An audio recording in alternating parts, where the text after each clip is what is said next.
Alright, so we made it to chapter 6 finally. I say finally because it just means we're done with chapter 5. I think chapter 5 is like my single least favorite chapter in the whole game. And in comparison, chapter 6 is pretty chill. Like, there's not a whole lot going on. I can just kind of take my time with my commentary and like breathe for once. So for preparations for chapter 6, all we're doing is we're going to the card deck. We got an extra Grasshopping card, 2 extra Neptune Horn cards, and then we're just going to put in 2 of these Dragonfly Rage cards. And what those are is the exact same thing as Neptune Horn, they double your attack power. But whereas Neptune Horn is for melee, the Dragonfly Rage cards are for guns. And for Subas specifically, obviously, because she's the only one on the team with guns. So you're going to see me do this maneuver quite a lot. So I'm going to deploy Yamato immediately and then only move 2 squares and then grass off into a full 3. And that gives him only one extra square off of turn 1.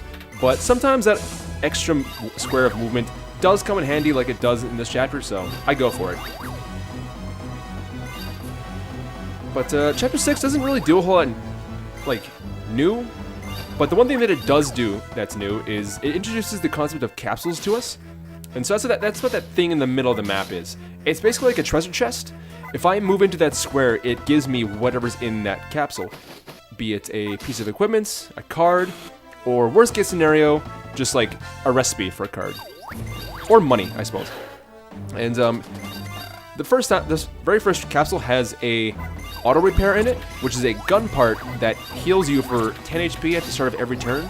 And I struggle to think of any piece of equipment in the entire game that's as bad as auto repair. It's atrocious. But like it's also expensive. Very expensive. The thing is that you can always sell shit back to the hangar for 50% of the buy-in price. So we can sell that thing for 150 bucks, which is awesome because we're gonna run into some money problems way down the line, and we're gonna need every cent we can get. So we're gonna pick this up and we're gonna sell it. It's the only reason we're grabbing it.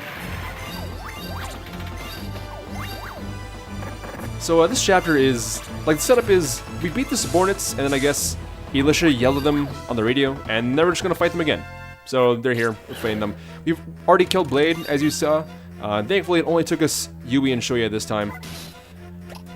And now we're just going to continue with our strategy of putting people in the way of other people and counterattacking. That's going to be the strategy for this chapter. Jeannie and Raphael here actually have Neptune Horn cards, but they're not quite strong enough for it to matter, so we're just going to kind of brush it off and keep counterattacking. And really, that's it for chapter 6. Something to point out here, though, is there are 17 named characters in this game. One of them is Sakuma, and then 15 of them are recruitable. And we've already got 4.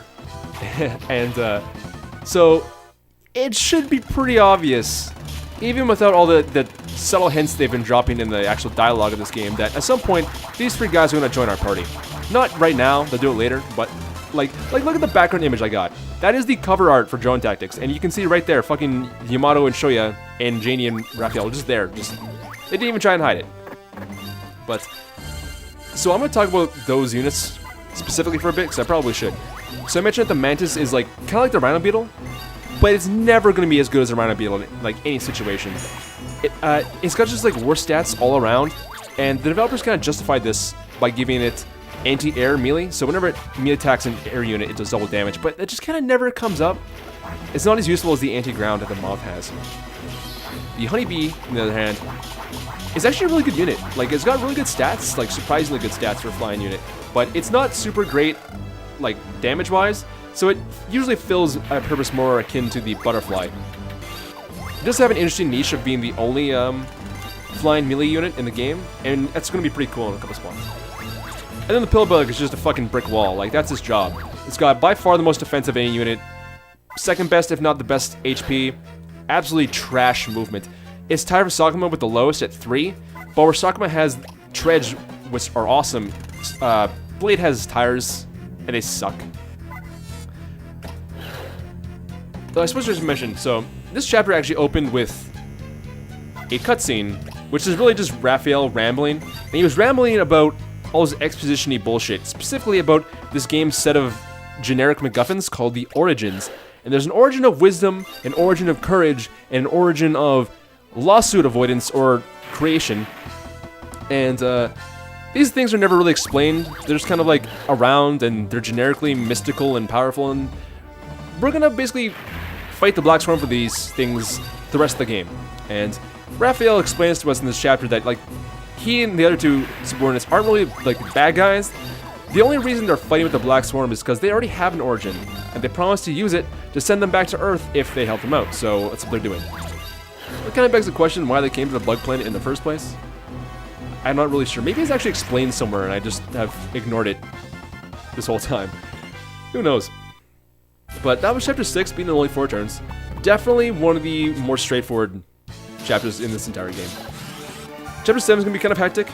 It'll cool down a bit for Chapter 8, but Chapter 9 and everything after it starts to get pretty hairy. So this is my first and last break, as far as I'm concerned.